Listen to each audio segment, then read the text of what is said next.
Hey everyone, welcome back to Permission to Leap, a podcast exploring the stories of people who have brought their visions to life. Each week I speak with an inspiring guest and navigate the process that they took to take the leap in their own lives, from the day that they first committed to the day they landed on the other side. Permission to Leap is the spark that will push you to believe in your dreams again and make them your reality. Today's guest is Joscelyn Duffy. Joscelyn has been touted as the voice finder. She has the innate ability to intuitively tune into the voice, personal truths, and unique journey of others. She believes that we each have a uniquely important perspective to contribute, and that the present moment is our platform to share that which we are intended to share in this lifetime. As an international ghostwriter, author, and creative consultant, Joscelyn has been creating impactful communication for entrepreneurs, CEOs, and Fortune 500 companies for over 20 years. She has brought to life 14 books and over 50 short stories, worked with hundreds on their personal messaging, and collaborated with internationally acclaimed speakers, thought leaders, and celebrities. And now she is ready to co-create your message with you. Hi. Hi, Bree. How are you? Oh, doing so great. I think we're both enjoying a nice rainy day today. I know, right? Got the space heater, got my tea. I am all ready for a nice cold afternoon. So I want to talk to you about something that I actually bring up a lot. This idea that, oftentimes we can consciously choose to take a leap, right? Like we can consciously be sitting on the fence and deciding, yes, I'm going to do it. No, I'm not going to do it. And a lot of times leading up to that, there's a lot of whispers. The universe being like, hey, there's this thing. You should think about this. And then we listen or we don't listen. And the more that we don't listen, the more the universe gets out the universal 2x4 and almost forces our hand, like forces us to take a leap, which I know was your story. So tell us all about how that came about, what that 2x4 was, what it looked like, and everything else. Okay. There's actually two parts to the story. And I love that you wrote that in your book, because I've said that many times too. It's like the universe whispers in your ear, and then it taps on your shoulder, and then it nudges you. And it rings the doorbell. And if you're like me and you're so stubbornly determined and you can just be happy anywhere doing anything, you just keep doing what you're doing. And then the universe takes out the club and goes, bam. So my first clubbing, so to speak, was at the age of 26. And I was happily working in the financial sector, had a great career in sales and marketing, had worked in the States and on the Bay Street district in Canada, and was playing a lot of sports competitively and extracurriculars, volunteering, networking, great circle of friends, everything that could make you happy. I didn't feel unhappy, though I did feel this calling to be more creative, to be able to more freely express my personal truths and the truths of those I was working with in my work. And that didn't exist in the financial world because we had to adhere to, writing within the box. So there was no operating outside the box, which at my soul's level, I need to do. I need to live outside that box sometimes. So at 26, I was struck with a life-threatening case of lupus. And I literally went from training from a marathon to being physically debilitated. I spent the good part of 2 years in bed. So I had 2 to 3 waking hours a day, and doctors told me that was how it was always going to be. And I did heal. I chose to do most things naturally in the end. I'm someone who, I will go with the allopathic route when there's a life or death situation. But in the end, I chose to do it naturally. And recovering from that, it was kind of like, I have to embrace that 2x4, right? And I really have to see how to make the most out of that. And I knew that I couldn't go back to the life I knew in the financial sector. And it's hard when we go through those forced leaps. It feels like everything is taken away from us. And if you're thinking, well, I haven't been through this. What if this ever happens? What would I do? One of the greatest things we can do is know ourselves, because that self-awareness, I never became depressed through that entire period. And the doctors kept telling me, it's okay, you're going to become depressed. People do when they're dealing with lupus and the debilitating fatigue and the pain and everything else. No depression, because I would lie in bed and I would visualize, and I know this is part of your work as well. I would visualize. Everything's created twice, first in the mind and then in reality. I had more time than the average person to be introspective and to envision what I would create when I was physically able, when I had the energy to go back into the real world. And it was step by step by step by step that I got there. It was getting out of bed when it was seemingly impossible to do so, and training my legs to take me for a walk or a run. My upper body would literally be half asleep because it was like wearing 200 pounds on my shoulders. That's how the fatigue felt. But I could train my legs to move me forward. So that's how I built my strength. I think we all have to, sorry. Oh, sorry. I was just going to say, I love this because I feel like one of the major barriers that most people face is getting past what we see, right? Our physical reality is reality. This is what we've been trained to think is real. So your reality was you couldn't walk. You didn't have the energy to do anything, all this stuff. And you were like, nope, I'm good. That's not my story. I'm choosing something else. Right. And that touches beautifully on one of the principles that we'll share later, which is defy rather than justify. Right. So I was given the odds, you will only have 2 or 3 waking hours a day. I had already defied death. I had a blood clot. That part was, and everything that was coming my way. Well, I'm going to transform it into something. That's just who I am and what I know how to do. So fast forward a little bit, and I knew I had to do something bigger. I had started my business. Like you, I decided to become a Reiki master, and I had an intuitive healing practice. And I also knew that writing was a big part of it. They were both integrated. So writing became an aspect to help people heal, to help people self-express, to share that unique value that we all have. You talk about, that gnawing from within to make your dream a reality. For me, it's to help people make their capacity a reality. That perspective, that knowledge, that truth, that voice that we all have that has value for others, to provide ease of life and growth and empowerment. And so I began writing my first book, Unshakable to the Core, which is actually my story of healing from lupus in my late 20s and the principles that I use. So that's available on Amazon if anyone's interested. And so writing that book, I then decided to write a second book, which was 25 short stories of people who had lived their lives with real passion and purpose. So I began to interview people. So I'd say, hey, Bree, I love what you've done with your life, and I want to write your story. And I wrote them as a fiction because there were some people, for instance, one woman who was terrified to leave her home. She lived in her closet for 2 years, and she shared the story of one step at a time, learning to go back into the world. Wow. To be comfortable under the big open sky with people, and how she would literally count her steps. So I told these fictional stories that were based on real people, and I gifted the chapters to those people. Out of 25 chapters, 4 people asked me to write their life stories. So 4 book deals. Unintentionally, my vocation found me in my healing. And from there, it just continued to expand. So 14 books into it, never having asked to write anyone's book. Wow. Just having referrals and just the right people at the right place and right time.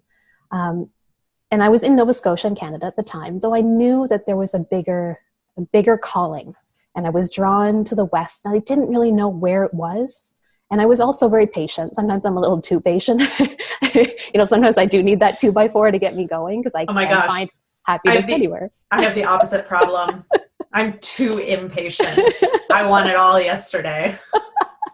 We'll balance each other then. Right. So I had actually gone to visit friends in Calgary, Alberta in Canada. And I just kind of wanted to see if that was a place that I wanted to be. I love the mountains, and I also love living near lakes. And the end of that trip, a friend had kind of moved our schedule around, and I had 3 open days and nowhere to stay. And I woke up one morning and this voice in my head said, go to Kelowna. Now, Kelowna is in the Okanagan Valley in the middle of British Columbia, amid the mountains, absolutely beautiful, pristine water.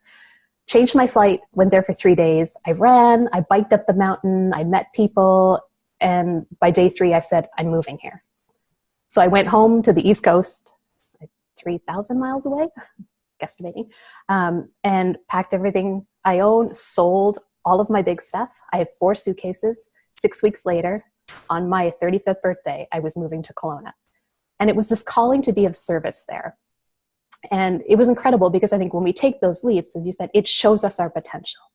And my work is all about helping you see your potential, through self-expression and through service. And we're humble beings. I do believe that, even though sometimes we may, overexpress what we've done or achievements. I do believe we are humble beings, and so I didn't go out thinking like, oh, I can work with the best in the world. But here I was in a matter of months, writing with New York Times bestselling authors, working with some of the world's best motivational speakers, internationally respected teachers. It just all happened. And it was the right people at the right time. And the work wasn't all in Kelowna. It was just people there who connected me with the right people online or the right systems. And it was beautifully synchronistic. So in the flow, loving it, writing all day, helping people create their messaging, structure their new businesses, bring their potential and their vision and their value into words, into their communication, spending my nights on my paddleboard on the water, life was good. So, and there was no sense of like, oh, I need more. Although I did know when I moved there that this little voice did tell me, like, go there, but it's not forever. Your service there will be brief. What I didn't know was how it would end. So fast forward to June of 2016, I'm lying in the 6th floor of the hospital room, going to General Hospital. One of my specialists had walked in to the room. She decided to kind of work separate to all the other doctors. So it was 8:00 at night. My mother was sitting there with me. She walked in past my bed and looked at my mother and said, your daughter's going to die. Nothing to me. She came to the edge of my bed, and I don't really remember what she said. I just remember telling her it was okay. She could just go. And, I did what any death-defying, odd-defying, stubbornly determined woman would do, or person would do. And I waited until she had left, and I laughed. And I looked at my mom and I said, she doesn't know me. So what had happened was, for 2 months, I had been pleading with doctors, 3 different specialists, and I trusted these people. And I said, there's something wrong in my abdomen. They said, well, you have lupus. That's what it is. I said, it's not lupus. There's something going on in my abdomen. By the time I was in hospital, I was skin and bone with 50 pounds of fluid. I had lost all my hair from the shock. I had ended up in the trauma ward after a procedure gone wrong with that same doctor. And there was nothing. There were no answers. And, her answer was, I'm willing to let you die. And I was not willing to let myself die. So I sold everything I had gathered in Kelowna, flew back across the country when I was in no shape to travel. And I have to say, like, if you're ever in Canada, fly WestJet. They treated me like gold. I mean, mind you, they thought I was like 9 months pregnant with twins because that's how I looked. But, they knew something was really not right. And they went out of their way to make me as comfortable as I could be, knowing that I was physically suffering. Within 2 weeks, I was in to see a specialist in Nova Scotia on the eastern side of Canada, right on the Atlantic. And in 10 minutes of looking at my file and looking at me, he said, I think it's a blood clot. And he was right. I had a massive blood clot in the biggest vein in your abdomen, which is the IVC. And it took them a month in hospital to find it. And they tested, and they looked at every square inch of my body in the interim. They were extremely thorough, compassionate, and caring. But he was right. And all it took was blood thinners. That's all it took to save my life. So that's a whole other story in itself, is the difference that compassion makes, whether you're a medical doctor or whether you're serving anyone in any capacity, is to have that understanding, to have that compassion, and to believe someone when they tell you, this is what I sense and this is what I feel. So here I am. And within 6 months of getting in hospital, I was extremely malnourished. I had to have blood transfusions because I couldn't hold down food, that blood clot. And it was keeping me from being able to digest anything, to being able to absorb any nutrients. So I'm literally like starting from scratch. I'm learning to walk. I'm regrowing hair. I'm rebuilding strength. I'm building muscle. Like, there was nothing but skin and bone. Yeah. And within 6 months, I'm walking, running, jogging, traveling, running my business full time, and my blood work and everything looks completely normal. Yeah. So I know you have some like massive takeaways from these, and you have them, and I want to skip to the last one that you shared with me before the call. Sure. And that's, you face these things, and you're in this hugely tragic circumstance that is throwing you into all of the unknown. You have zero control over anything. Yes, you kept a positive mindset, but what does it actually look like to go from being in a hospital bed, having someone tell you you're going to die, to 8 months later, being back to normal? Like what, there's a huge gap there, right? It's a big gap, right? And if we had a couple-hour podcast, we could go through the step. But I think the biggest thing is the first principle I share with you, which is compassion and small action. For ourselves, yes, we need it from us. We need to give it to ourselves, right? And you have to have humor. You really do. Like people are like, oh, you're still beautiful. And I'm like, I look like E.T., for those who have watched movies in the 80s, and I look like I had Alf's head. That little tuft of hair that's parted over, like I could count my hairs. It is incredibly difficult to feel confident and to feel courageous when you have a hard time looking yourself in the mirror. I was still beautiful on the inside, but I'm like, I'd be real with my friends. They're like, oh, it's not that bad. I'm like, no, it's pretty bad. It's pretty bad. So how do you get there? And I'm stubbornly determined, right? And those traits that sometimes we think are bad traits, or we've had a job where the boss is like, you know what, you just won't listen. You're so stubborn. Be stubborn.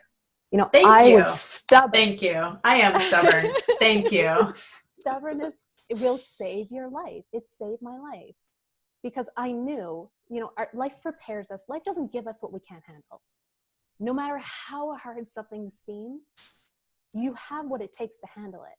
You access your past experiences. Because of what I had been through when I was 26, I knew how to keep moving even when it was hard. I started walking with a cane, and then I started walking with the support of others around me. And then I started going for 10-minute walks and 20-minute walks. And then I was walking 5 miles a day within a few months. And it's nothing short of miraculous. And I know that, but I'm also very humble about it. But it's pushing, but being compassionate. So you're taking those small steps, and you have to nourish your body. Like the idealist mind would say we never get sick. The realist mind would say, do everything in your power to treat your body as good as you can. Because I was eating like vegan, organic, highly alkaline, exercising because I loved it as a lifestyle, like doing everything by the book.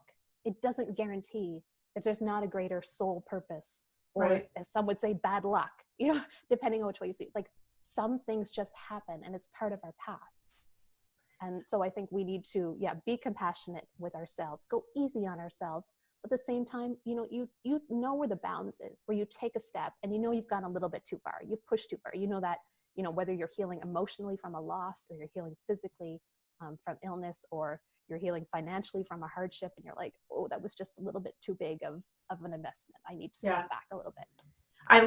This conversation of compassion is so important. I was just on the phone with someone, and I've been going through a bit of a hard time, and I was talking to someone about it, and they were like, well, you need to this and that, and like all these things, and, just like kind of encouraging me and kind of like also kind of getting down on me. And I said, you have to understand that the things that you're saying right now about the situation that I'm in are not new to me, because all day, every day, the tape that runs in my head is how I'm failing at this and how I'm not doing this well enough. And I forgot to change the litter box today. And, like all the things that I'm doing wrong, right? Or quote unquote wrong in my life. Like that's what we do. And I know especially for high achieving women, this is like the norm. Like we pick apart everything that we're doing wrong or not good enough or all of these things. And the power of compassion, the healing that I've been doing around this has just involved so much forgiveness to myself for telling these stories, for putting this pressure on myself, for, I was on the floor the other day just in child's pose, just crying and just allowing myself to like feel that love for myself, which I've been denying myself of because I'm like so determined to make this vision happen, right? So I love this combination of, yes, taking action, but also giving yourself compassion. Like we're human, right? Exactly. If the cat's litter box doesn't get changed for a day, so be it. It doesn't mean my cats always forgive me. They love me, mostly because I feed them. One of my clients just outside of LA is an animal communicator. And she always says, like, no matter what you think, your animal always forgives you. Yeah. Why can't we do it? We have to do it for ourselves though, too. Like, Peaches will forgive me because I'm going to feed her in a few hours. Right. But like, why can't why can't we do that for ourselves? I think that's like a huge piece that especially high achieving women really have an opportunity to step into. And one piece of advice I will give you and your audience, and this is something really powerful that ties to compassion. High achieving women, we want to give our best, correct? My work is all about bringing your best to life. Remember this, your best varies day to day, moment by moment. You know, if you've got children and you've had a bad sleep, your best is only going to be, you've only got so much physical and mental energy to give to your best. But the importance is you're giving it. Right? And it won't be the same as the day before. When you got a beautiful 8 hours sleep, you went for a run in the morning and you felt like Superwoman, right? So we need to remember that is that our best is going to vary day to day, week to week, month to month. But the important point is we're giving it. We're giving what we have in that present moment, in that peace and time. Awesome. I'm just taking notes. I'm making these tweetables. That was really good.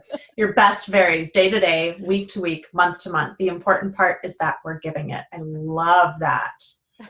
So good. Okay. Let's move on to your kind of second takeaway from this whole, you know, twice death defying experiences. Okay. So the second one is the power of choice. And I think we forget it because we make so many subconscious choices. You know, I was reading an article in the New York Times the other day, 47% of what we do is habitual. You know, we're not thinking about the choices we have. And I call it the pause, that moment between the stimulus and the response. That is an opportunity. And when we have a forced leap, it feels like we've lost control of everything, right? Whether it's financial hardship, the end of a relationship, the loss of someone, illness, we feel like we've lost control, right? But, you know, keep in mind too that anyone feels they have total control of life, all they're doing is humoring the universe. So, right? How do you make God laugh? Exactly. You tell him your plans. Yeah, exactly. But remember, you always have choices. And it doesn't have to be, well, how do I get out of the city or how do I move? Or no, it's the smallest choices that make the difference. It's, this is how I feel right now. And what am I going to do to support myself? Yeah. What am I going to do to take that next step? I need to go for a walk, but I don't know if I can do it. Call someone, you know, ask your spouse, your partner, friend, someone to come with you and support you through that. Yeah. So remember, you always have a choice, and think of everything like that. Everything that you go to do is a choice. Well, so you have the opportunity to shift that. Yeah. The thing I would add too is I think that a lot of those habits, like you were saying, what was the percentage? 47% of our actions are habitual. And a lot of those habits we developed when we didn't know better. They're habits that actually aren't serving us. They just happen to be what we've done forever. So we just keep fucking doing them, right? Mm-hmm. Like if you actually paused and took a look and got awareness of the habits that you were playing out every day, habits are great. I teach habits. I love habits. I live by habits, but my habits are conscious habits that I've purposefully built for myself.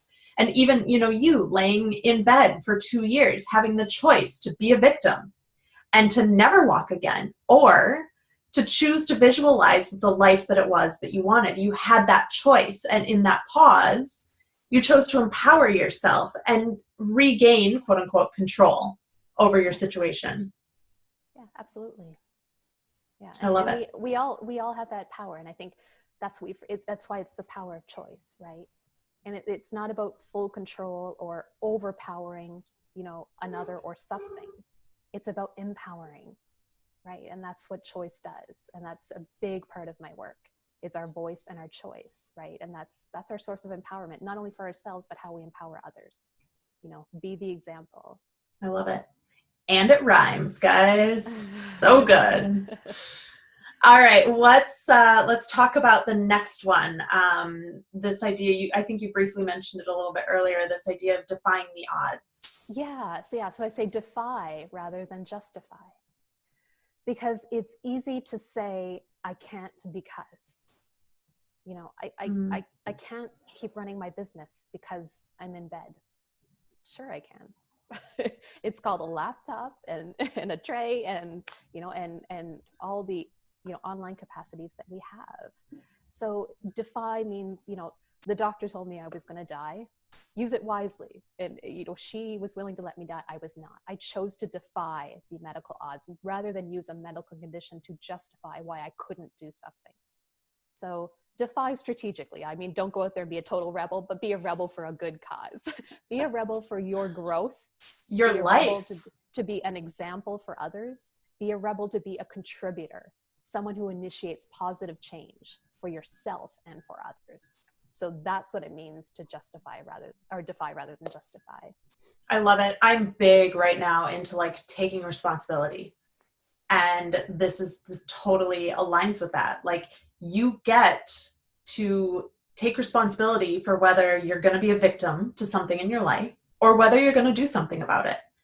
And, I'm a huge proponent for getting out there and doing something about it. I'm also like, I've very much have been like a squeaky wheel and very much a defier and very much a resistor and a disruptor. That's one of my words. And like, sometimes we have to be that.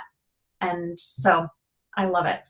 Love. It's really interesting, Brie, when you've gone through something like a life-threatening illness. And, I know what true physical suffering is. I mean, on a day-to-day basis, I don't suffer at all. I don't have anything that a lot of people with lupus deal with, because I have found ways to not have joint pain or to not deal with fatigue or depression or anything else. Lost my train of thought now. I'll get back to that one. Cool. Happens to me all the time. I joke that I'm like a goldfish. They're in like this tiny, tiny bowl and they swim around once and they're like, oh, look, a sign. And then they keep swimming and they come back and they're like, oh, look, a sign. That's, yeah. I remember it now. I remember what I was going to say. The people who've had near-death experiences is very similar, because when you're removed and you've gone through all of that, it's almost like you have a bird's eye view of life. And when you step back into it, it's not always easy, because what we realize in time through these forced sleep is that we are being handed an enormous amount of wisdom and experiential knowledge and insight. We think that's the hard part. The hard part is, how do we incorporate that back into our lives? For me, it's like, okay, well, I have learned so much from this experience. I wouldn't trade it for anything. I wouldn't wish it upon anyone. But how do you translate that into simple everyday terms? How do you live that in a way where you are still one with everyone here on this human plane, even though you've gone to this depth of awareness through your own journey, through your own forced sleep and your own healing, your own pain? Yeah. That's a great challenge as well. And be patient with that. And it's kind of like you take one step forward and two step back sometimes, and you reassess and you're testing the waters. You're like, okay, I've got this insight or this theory now, this clarity that came to me. Let me test it out. Let me see if I can share it with a few people and if it resonates with them. Let me see if it can make a difference in my life or in someone else's life.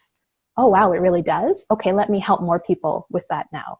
So you have something to share when you've gone through a forced sleep. Yeah. And this kind of brings us to your fourth point. Yeah, exactly. Beautiful transition. So good. You planned that, didn't you? I'm just kidding. It's the intuitive side of me, I guess. Which is maximize your momentum. And I think this is something that we forget, and, justifiably so, when we're going through something so traumatic or so adverse or so challenging. It's like being underwater and you're just trying to swim to get to the surface, but you've forgotten that you can actually fly. In these forced leaps, life is taking us to that proverbial cliff and going, hey, see if you can fly. So your challenge is to show that you can soar. So we have worked so hard just to get back to the status quo, to reinstate our lives to where they were. I'll use an example. There was a woman who had posted in Option B, a group on Facebook based on the book by Adam Grant and Sheryl Sandberg, Facebook COO. And she was saying she had gone into remission from breast cancer, and she was looking to get back to her life, to her job, to her community, to everything she knew. And she was having a hard time doing that. And the advice was beautiful. It was like, go easy on yourself, take small steps, love yourself through it. And two of us said the same thing to her. We posed a question. Don't go back. What if you aren't meant to go back to the life that you had? What have you grown to a place where you have something more to give? There's something more for you out there. So challenge yourself to think that. I'm not saying this is the case for everyone, because sometimes we are meant to take what we've learned and give it back to that community we had before. But for some of us, you've got that momentum that can get you back to the status quo, and you can keep using that to transform. Because when you choose to embrace and learn what you can from your experiences, you've become a true student of life. And when you choose to take that and share it forward, not only to create positive change in your life, but to create positive change for others, that's when you become a teacher and a leader. Yeah. Have you studied at all Joseph Campbell and like the hero's journey and that kind of stuff? It totally reminds me of that. Yeah, I am familiar with it. Yeah, honestly, I read tons of books years ago, and because I was writing 3 to 6 books a year, I didn't have a lot of opportunity to read a lot. But yes, I did a lot of study. I read Joseph Campbell years ago, the Celestine Prophecy, and like Stephen Covey and Robin Sharma, and all these others, and we all come to the same. The Alchemist, I feel like, is the perfect example of what you're talking about as well, is that like when you go on this journey, right, whether it's a chosen leap or a forced leap or whatever, you're never the same person at the end. You're never the same person at the end. So even if after this whole lupus thing, you had tried to go back to what you were doing before, it never would have worked. Yeah. And so I like to support people in thinking like, I was just having a conversation with a client yesterday, and she's like, well, I want to get back to this place where I was. And I was like, what if you're not meant to go back? What if you could take aspects and elements and hints of that to now create a new future? But you can never go back. There's no going back. Life is a journey forward, and you use what you've learned to apply. And yes, you can give back, but you never get to go back. It's similar to what we're facing right now in America. Everyone wants to, make America great again and go back to the 50s. And it's like, that's never happening. It's not how life works. Yeah. Yeah. And we have to remember it's not easy, right? To keep moving forward, to integrate those changes in your perspective, in your awareness, in your knowledge, in your wisdom, in your insight into your previous reality or a new reality. But we need to give ourselves credit for what we've already done.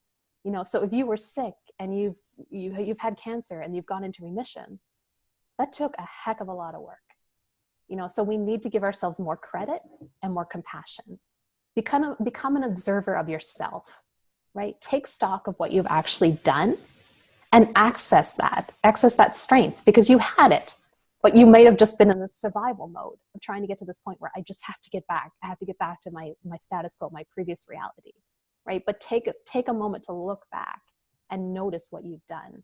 Because when you see that, you see your strength and you see your potential and you see your value. Keep using that to transform. And one line I say is make your story transformational, both in how you live it and how you tell it. And we all have the opportunity to do that, whether we're facing forced leaps or consciously chosen leaps. That's our opportunity to make our story transformational. If our life is a novel, we don't want it to have no plot and no climax and no antagonist, right? That's a boring novel, right? So, life is going to be crazy. It's going to be a ride. So we get to choose whether we embrace it, right? I can say, people look at me and they're like, you've been through hell. Yep. And here's what I'm making out of it. Right? And I'm still here and I'm still smiling every fucking day. Exactly. Yeah. And if I can contribute that to help others, to help create greater ease for their life and growth and empathy and empowerment, then, my mission's accomplished. My life hasn't been traditional. It hasn't played out like, that typical school, job, marriage, kids. And no, there you go. And that's okay, because we're embracing our weirdness, our uniqueness, our originality, or the outliers, as Malcolm Gladwell said. So, it's embrace what route you're taking. We all have an audience to serve: family, company, community, humanity. We just choose what that audience is. So there's always someone watching, wanting to learn from us. So every step we take, every choice we make, there is someone learning from us. So be that teacher and be that leader. Use your experiences, to make your story transformational. I love it. There's so many nuggets here, like the witnessing thing, the death and rebirth cycles, I feel like we could freaking talk all day long. Well, how about we make a date for part 2 sometime? I know, right? Yeah. And your audience can let us know, what they'd like to hear from us in conversation, and how both of our perspectives and our life experiences can come together. So let's make a date to do that. Yeah, absolutely. Well, thank you so much for sharing your story and being a beautiful, shining example of what it looks like to take a universal 2x4 and turn it into a brilliant story, which you have. We're carpenters. We're carpenters. Right? As long as I get to be an energetic carpenter, I don't want to ruin my manicure, right? I joke. I'm like, I can take energetic leaps all day long. Give me a leap to take. I will commit. I will do it. And everyone's like, oh, so you've been skydiving. And I'm like, no physical leaps in the physical world. I am feet on the ground, no carpentry in the energetic world, all about all those things. Yeah. Can I close with a short little story? You made me think absolutely. of one. So I have a friend who's a paraglider, or who was a paraglider. And this story pertains to leaps, and this is chosen leap, right? So he is an entrepreneur. He has an entrepreneurial spirit. He chose to go jump off mountains and fly through the air. Now, paragliding takes a lot of study of the winds and, the weather to understand that you're not going to get caught in a funnel.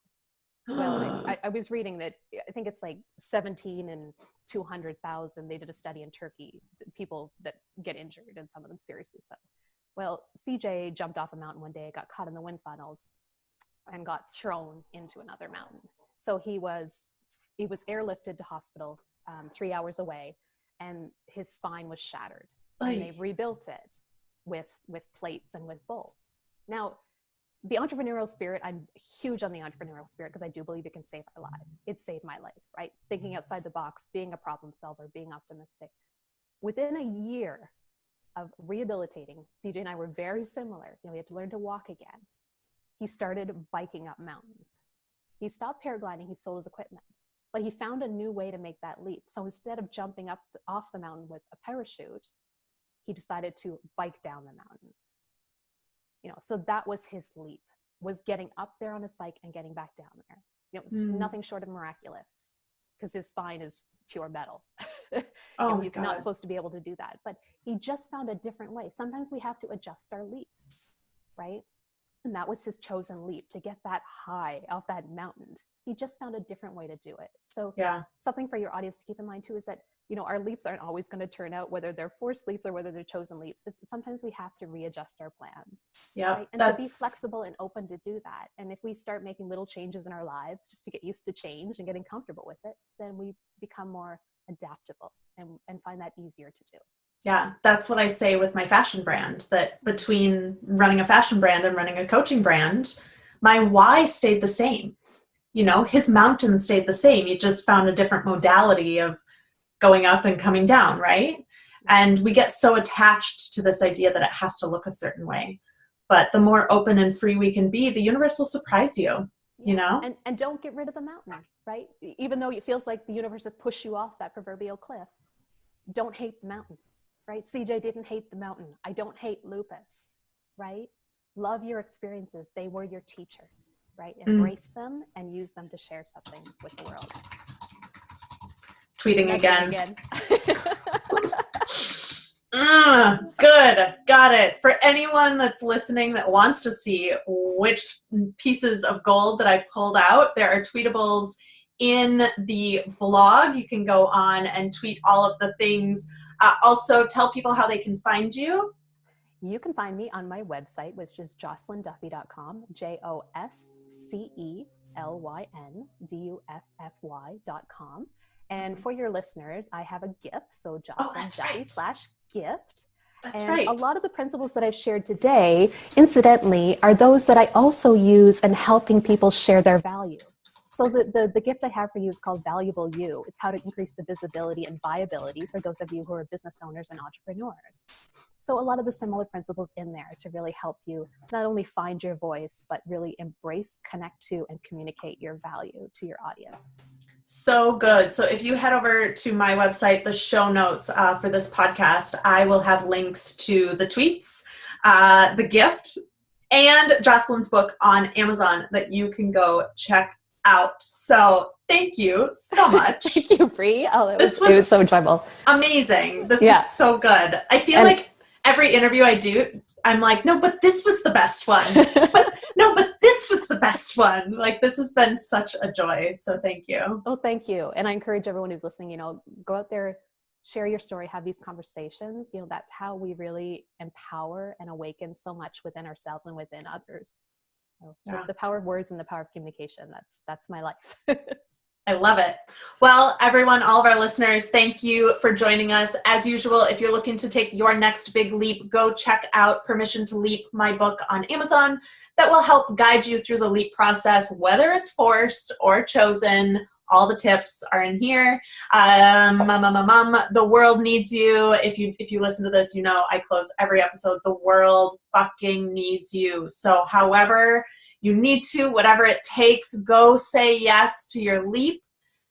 The world needs more people living an inspired life and making a positive difference in the world. I love you all so freaking madly. Thank you for joining us, and I will see you next week on another episode of Permission to Leap.